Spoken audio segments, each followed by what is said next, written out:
Hi everybody, I'm Kate and welcome to 10 in Movement. For today's practice, you're going to want, I would say, 2 blocks. This is going to be very much into the basement, the first floor, foundational. This is a Katonah wall series, as it's called. Not for the faint of heart. Just kidding. Everybody can do it.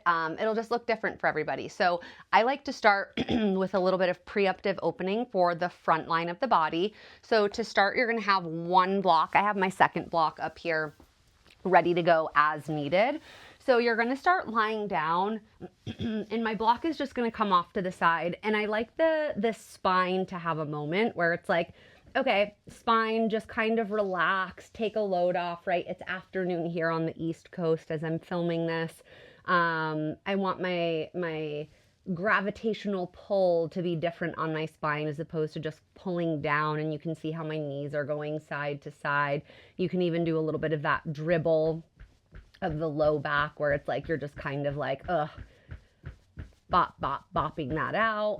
And then you're going to find center and you're going to take that block and it's going to go on the low level under the sacrum. So think like you were going to come into a restorative bridge, right?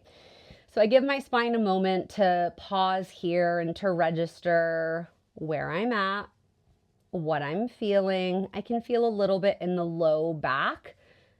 I've been traveling a lot the past 3 weeks, so my body is a little bit out of what it normally feels like, and I recognize that, and I can feel it in something as easy as this. So don't just assume where you're landing at. Give yourself a moment to like mentally arrive with the physicality of it and be like, oh, my low back does feel weird, or oh, it actually feels incredible. And then you'll slowly start to take the legs long and your arms can come upright. And you're going to pull yourself apart and notice how I'm kind of just like letting one side lengthen and then the other lengthens as the other shortens, right? So this is the right shortened and the left lengthening. And I'm just letting my pelvis have a little bit of a skew here in a unilateral fashion. You can always hook the thumbs above you. You can grab opposite elbow. I'll leave that up to you. And then eventually you're just going to find center. The soles of the feet will come to the floor. Knees are bent. My right leg is going to extend straight up. Pardon for clearing my throat. My throat's a little dry from travel, so I have a little tickle. So you're going to go in and out, and I like to have a bend in the knee and lift it up and do whatever feels good in that way. And then you're going to let the right knee bend. My right hand is going to grab for the top of the ankle, and I'm going to alley-oop the top of the foot onto the floor, and you can see how it's on the edge of the block, quite literally. And I'm going to try to hug that back, and I'm hugging my right knee in. It's going to want to go splitsville. I'm hugging it in, and then I'm pressing it down even more. My right hand can make a fist, and I can fist into that right arch. I can also just grab like a C ring, and I can cup like that. And I'm feeling a huge opening through that right quad. Now, some people might find this, getting the top of the foot onto the floor, quite challenging, right? So if that's you, it might look more like this, in which case you'll still get the extension cue through the front of the hip and the thigh, but it might be a little bit more of your toes like this.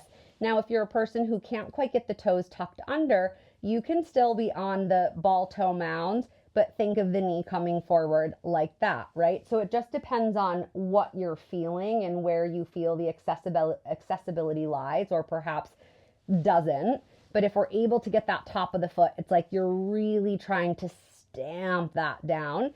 And then we all eventually take that right leg up. You can move through the ankle, bend and straighten, and then right sole of the foot next to the left.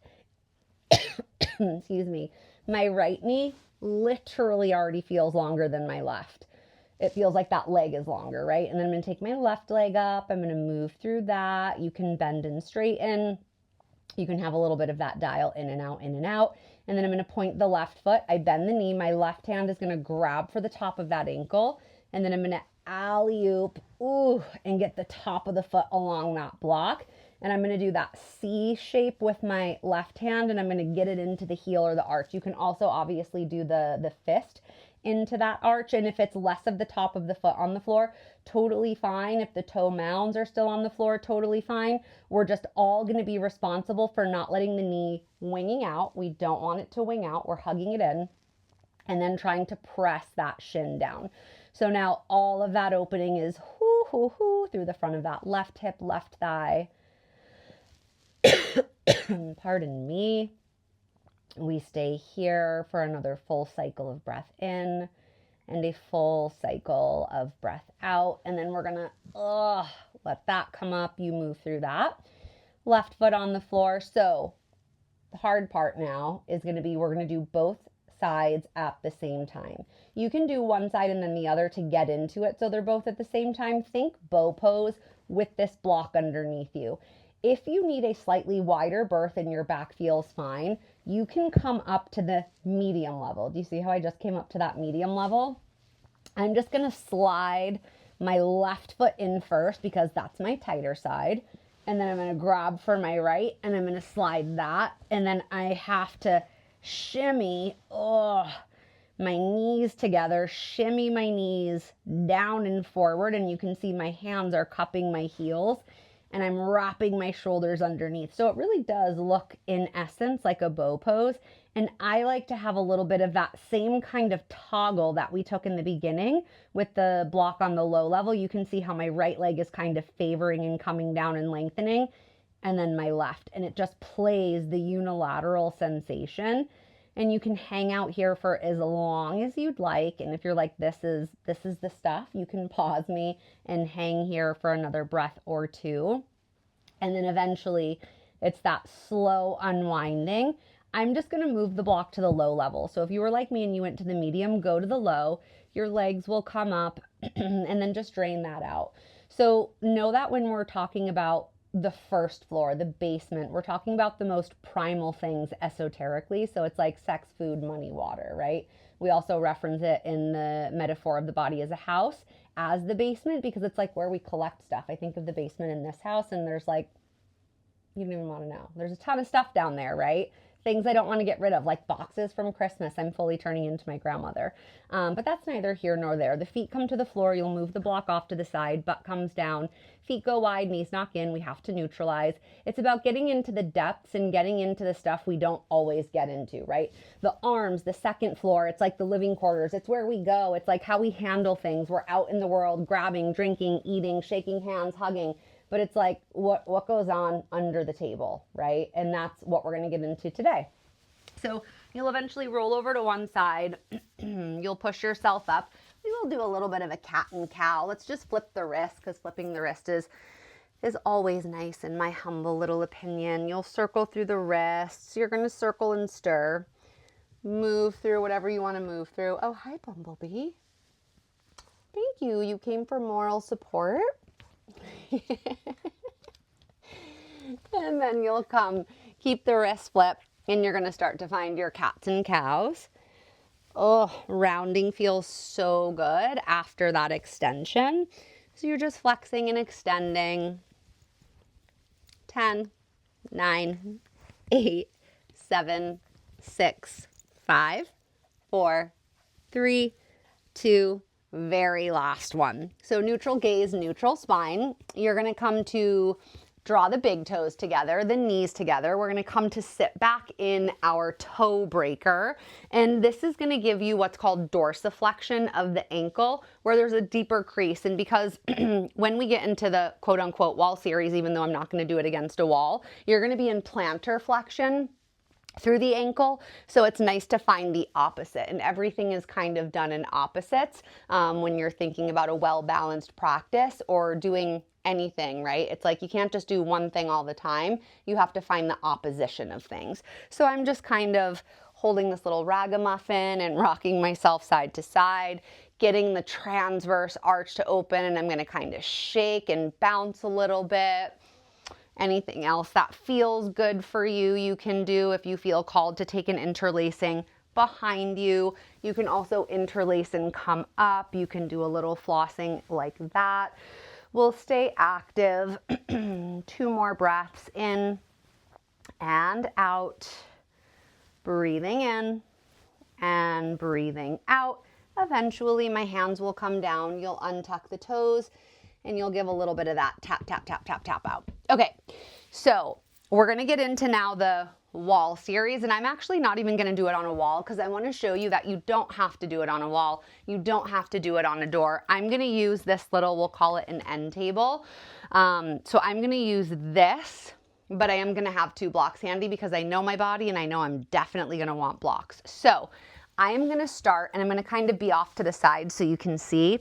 I'm gonna take my left knee all the way to this end table, right? So you can see the knee to the top of the foot.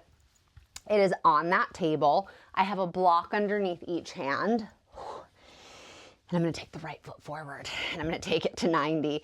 And notice I'm not jamming my shoulders towards the ears. I'm trying to cultivate space in that way. And I like constant movement. You'll see me, even if I'm like holding a pose, I'm not really holding it, nor do I love the idea of holding a pose. I like the idea of light movement, whether it's visually detectable or not, because it's gonna help with taking up space and it's gonna help with dimensionality. And oftentimes for me, because I am so tight, it helps me get into the pose in a much deeper way. Deeper, not meaning bigger stretch, but deeper in the sense of the sensation and where I can get into it. It's not just superficial. I'm not just stuck. I'm not just like a stick in the mud. And then as you start to get acclimated to the very sustained extension through the back left leg, your hands can come to the knee, and I'm trying to keep calm. And I'm gonna feel like there's a string from the crown of my head that's lifting up.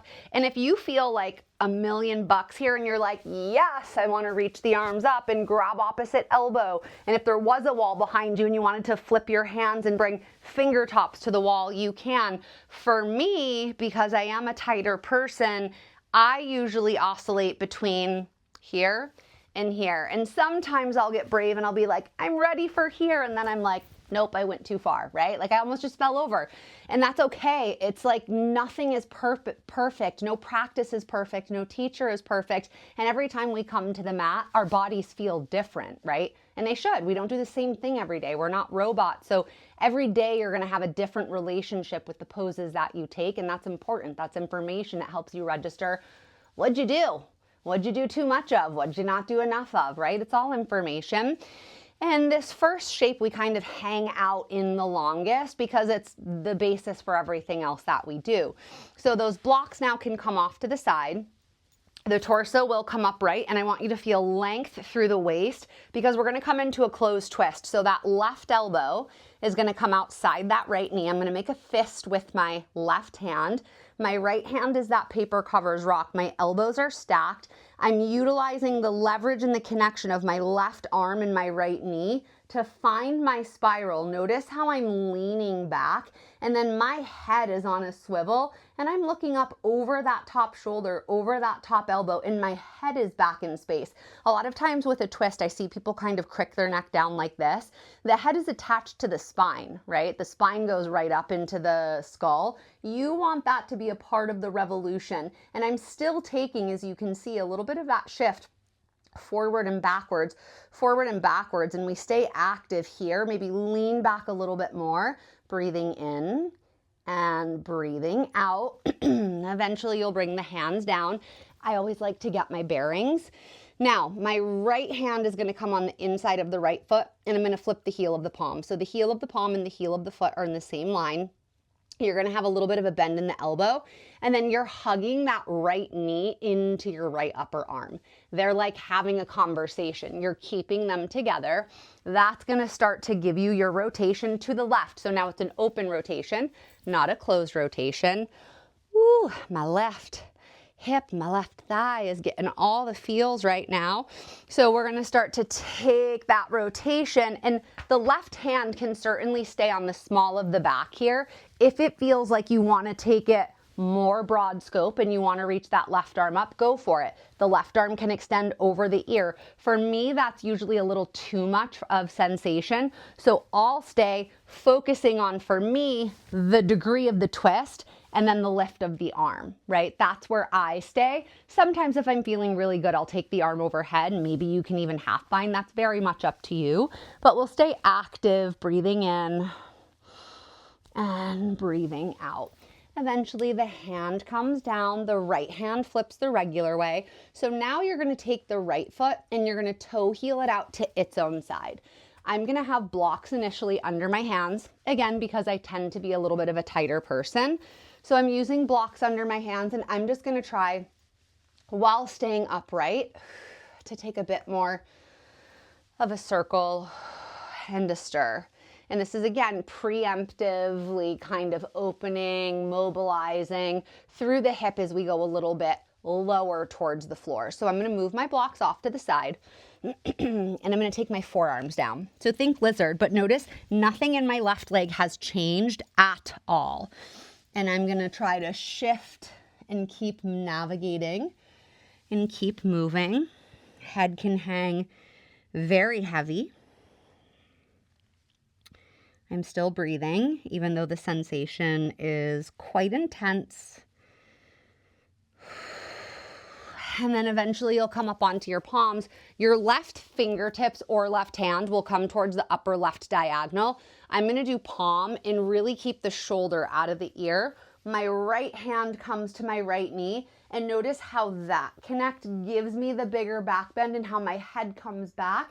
And then I'm spiraling my gaze up over that top shoulder. And if you want to here, you can really go onto that razor's edge, that knife's edge of the right pinky side of the foot. And then you can arc that right arm up and over. And if you want, you can take circles. You can just push the knee and let that retract, and push the knee and let that retract. It's whatever feels best for you. It feels so good through the left front of the hip and thigh. And then eventually that hand will come down, and then we're going to toe heel the right foot all the way over to the left edge of the mat. And then that shin comes down and we come forward for pigeon. Ooh, and pigeon actually is like the lightest sensation out of this whole wall series, because it's the least sharp angle. There's least amount of torsion happening here. And you can come and you can support if you want, like a regular pidge, block under chest, block under head. That can be anything you want it to. You can try to extend your arms, your chest further forward, forehead to the floor. You can bend your elbows, thumb knuckles towards the neck. It is a humongous opening, to say the least. And you can see how, again, I'm still navigating, I'm still going side to side. And a lot of heat arises from the low body, from the hip in general. I remember the first time I did this, I was against a wall and Naveen was teaching, and it was so hot against the front of my thigh. No joke, I was like, you could scramble eggs on my groin. It was so intense, and it's still intense, but that intensity has lessened the more and more I've done this, because I've opened up and navigated space, and I've also built familiarity around it. But nothing like that first time. So if this is your first time, welcome. We'll stay here. Welcome to the club, right? We'll stay here for another full cycle of breath in. And a full cycle of breath out. So you'll start to walk your hands upright. You're upright. You find that archetype, that lift, that rise. The head can go side to side. And then you're going to let that right butt rock down. And then my left leg unwinds, and then I come into double pigeon, which who knew double pigeon would become the sweet release we didn't know we needed. So pull the flesh away from the sitting bones, find your torso at center and your pelvis at center underneath you. And then I have ankle to knee, knee to ankle. So my thumbs, that same C shape we played in the beginning on the heels, you're going to C shape into the hips. And it's almost like you were anchoring down. You're giving your own teacher's assist. And then you can circle and stir around here. It's a lot, but we're just moving. And then I'm going to find center, and I'm going to try to hinge from the hip, and I'm really plugging my hips down. I'm going to hinge from the hip and come forward. Now, one thing about folding forward from the hip, whether it's in double pigeon or whether it's whatever kind of fold, flexion in the hip, if you start coming forward and it looks like this, This rounding of the spine means I'm no longer in my hip. It means I'm bypassing the hip and my back muscles are taking over because my hips are like, no, thank you, don't want to do it. We want to stay in the hip. Even if it's less of a range of motion, this is meant to be a fold in the hip, which means extension in the spine, not flexion in the spine. So notice if you get to that point where it's like, whoa, I start to curl, I can feel my precipice right before I do that, and I don't go beyond it. I stay in that back bend, I'm keeping my shoulders relaxed, and then I just have a little bit of that teeter where it's like, okay, I'm just gonna have a little bit of, just an up and down here. The head can still roll around, anything else that feels good in that way. Ooh, and then eventually you're gonna come up from that. Your legs are gonna unwind. It feels so good to unwind. And then you can have a little bit of that bop of the knees.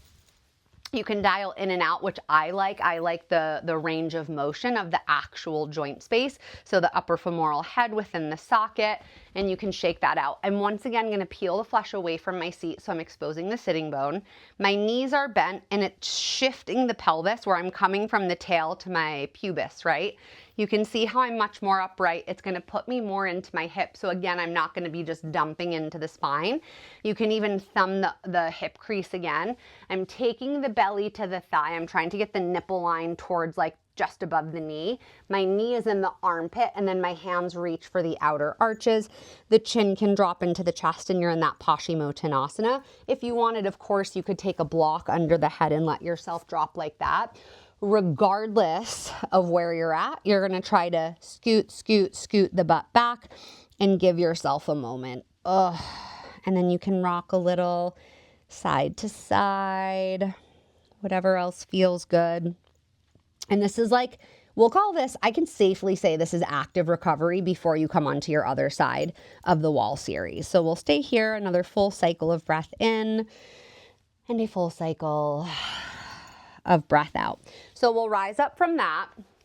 Good news is you're 50% done. Bad news is we have to do the other side, and it might be your tighter side. So I'm for sure, again, gonna have my blocks because I know I want them, I know I need them.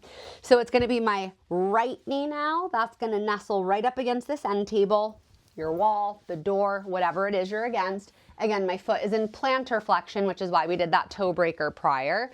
And then I'm gonna get that, sweet Jesus, that left foot forward. I'm trying to get that to 90. My hands are on blocks, high level. I'm keeping my jaw soft. Woo, and then I'm just shifting back and forth. Oh yeah. I think this is my tighter side. I'm here to report. It's feeling tight. And again, it's like getting into the depths. It's getting into what supports us. And if you think about the low body, we walk around on our low body all day long. We sit, it's our low body, right? Our low body is how we stand, how we support. It's the base of the kinetic chain. It's larger muscle groups. We walk on our legs, on our feet, not our hands, not our arms. So those muscles in the lower half, they're bigger, which means they can harbor more tightness just by the nature of the beast. So if you start to get in this and you're like, yeah, this is feeling really good, and you want to bring those hands to the knees, you can. I'm not even gonna attempt to bring my arms up because when I tell you this is my tighter side, I mean, this is really my tighter side, and I'm still just trying to have a little bit of that toggle, and I might actually come down hands to blocks. I've been on some long haul flights, and I am really feeling it as I'm in these shapes, this side again in particular, but I'm still keeping the breath even across the board.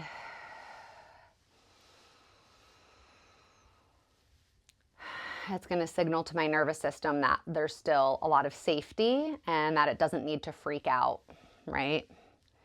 Even though it's a stressing physical effort. Okay, so then when we're ready, we're going to take our closed twist first. So that's me coming upright. I'm going to try to take the right rib cage towards the left. I'm going to try to get that right elbow outside that right knee. Bottom hand to fist, top hand paper covers rock. It's the ball arriving into the mitt. And notice how my left elbow isn't back. I'm trying to stack it north to south, up and down, and then I'm on my revolution. I'm on my spit. I'm letting my head shift back. And you can see a little bit of that pull back and forth of my front knee. I'm really starting to heat up now, especially in this side being my tighter side. Like I was saying in my egg scrambling story, this is a lot of unlocking of heat, unlocking of tension that's been held there. Ooh, mama's feeling it. Lean back, take the rotation, another full breath in, full cycle of breath out. You're gonna unwind. I'm going to move my block off to the side. So now it's the open rotation. So left hand on the inside of the left foot. I'm flipping the heel of the palm and the elbow has a bend. I'm hugging the shoulder and the knee together. Like I said, this is my tighter side. So this twist is feeling quite a bit more challenging for me because I'm navigating around the tightness and the tighter sensation in my right hip. So I might in fact keep my right hand on the low back. If you want, that arm again can come up. It can extend overhead if you want to as well. You're going to play it in a way that feels good and feels right for you. I am still hugging in. I'm still finding that rotation. Crown of the head is forward. I'm leaning back. Put yourself on the spit. Find your revolution. We say you find a revolution to find a revelation. What are you seeing that you didn't see before? Where's your vision going, right? You're finding and attuning those side view mirrors in a twist. Eventually the hand comes down. The left hand flips around. You're going to take your toe heel of the left foot out to the left. I'm going to use my blocks initially, like I did on the right side, for, we'll call it a preliminary lizard. And I'm just going to circle it around and try to get into this. And then when I'm ready, I'm going to get rid of the blocks and I'm going to come down to forearms. And the forearms can be on blocks. You can still move it around. I still just now brought my left hand to my front of the pelvis and a lot of heat. So if you're feeling that, you're not alone. I am so with you. And I'm still breathing and rocking and being focused, but slightly tender in the shape, tender in the sense of I'm not rigid. I'm not using muscle, I'm using structure. And as a result of that, the muscle, the soft tissue can open. When you're ready, it'll be the right hand that comes to the upper right angle. You can be palm, fingertips, block, keep the shoulder out of the ear. And then it's the left hand to the left knee. And you are pushing that out. And you can take that lean back, take that arc. And if you want, left arm can reach up and over and it can be a full arc away. I keep the space on the right side. I open through the left side. Pull yourself apart. Breathe in and then you breathe out. Take that hand down, wrists under their own shoulders. And now I start the toe heel of the left foot over to the right, and then I set myself up and I come down in pigeon. Woo! This side is unique. It's so much harder. My butt is so much higher on this side. I'm going to try to shift my left shin further forward, which is helping me lower. But because it's so much tighter, it's giving me a lot of resistance. So again, I keep coming back to this idea of breathing through it because most people's first response is hold the breath, gut it out, hold out for something to soften, and that's not going to help it. Your breath is going to help it soften because you're bringing more oxygen into the body, which our working muscles need. You can use blocks for support. I'm still just taking a little bit of that slight shift and slight wave from side to side, trying to just get any inkling of increased opening if possible. And we'll stay for another full cycle of breath in and a full cycle of breath out. So we walk the hands upright, or upright, you find the back bend, and then as graceful as you can, rock onto the left butt, and then sweep that right leg all the way around. Double pigeon. So you're gonna go ankle to knee, knee to ankle. You'll peel the flesh back. You're gonna find equilateral triangle. When I look down, there's no crisscross of shins. You also can take a measure and put a block into the pubic bone and see how it fits between the shins. This is another one I like to do, and you can in fact even keep the block there and just circle and stir around. Move it. Be supple. Keep the jaw and the face soft. And then I'm going to move my block because I'm going to try to come a little bit more forward. So thumbs can come into the hip like that C shape again. You're going to plug the hips down and then start to come forward. And I'm only going again to that point where it's like, oh, if I were to go any further, I'd have a really big rounding. We don't want that really big rounding. So just paying attention to that.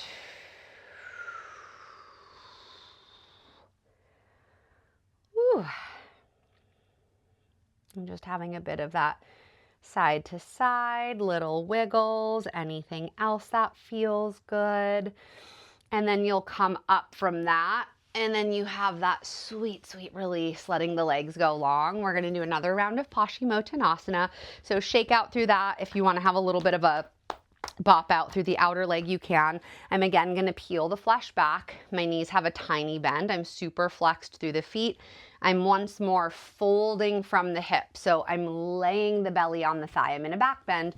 My knees are into the armpits. And then instead of the side of the arches, I'm going to come heel of the palm onto the toes, and I'm letting my fingers come to the middle arches, and my elbows are hugging in like a bracket and my chin's into the chest. You can always again put a block under the head, and then I'm going to scoot my butt back and I'm folding forward. And the reason why Paschimottanasana is so nice but also so important after doing the wall series on both sides is because it's all about, the wall series is all about the anterior chain, the front line of the body, opening, extension, peeling open, lifting up. And so then it's like, well, we can't just do that. There has to be the opposite thing at play, and that's a forward fold, right? It's hinging from the hip. It's finding the opposite of all that extension. It's, instead of just being out and open, it's like, take the pause, the reflection, go in. There's always an oppositional item at play, an oppositional idea at play. That chin is staying nice and heavy. You can stay here, another full cycle of breath in and a full cycle of breath out. You'll come up from that and you're going to come to a Baddha Konasana. So the soles of the feet will come together. You can have a little bit of that side to side, side to side. If you want to cup the toes. And again, notice how I'm hinging from the hip and I'm coming forward in a back bend. I'm not rounding. I'm trying to get my knees down as much as I can. And then you're going to come up from that and you're going to cross the right shin in front of the left. And I just have the heels kind of tucked up, one and then the other. And you're going to take the right hand down, left arm up and over, left hand down, right arm up and over. I'm trying to look up under the top armpit, top shoulder. Do that one more time. Each side. And then you're going to switch which shin is in front. I'm upright, and then I'm going to find that fold, and I'm going to come forward. And it's like I'm casting a line forward, shooting a basketball forward, whatever visual works. The chin's into the chest. And then I'm going to let my hands scrape, and I'm allowing the round as I come up, up, up, up. And then again, I'm coming forward. Think of like a fresh sheet over the bed. You're just taking it forward. And then I come forward, forward, forward.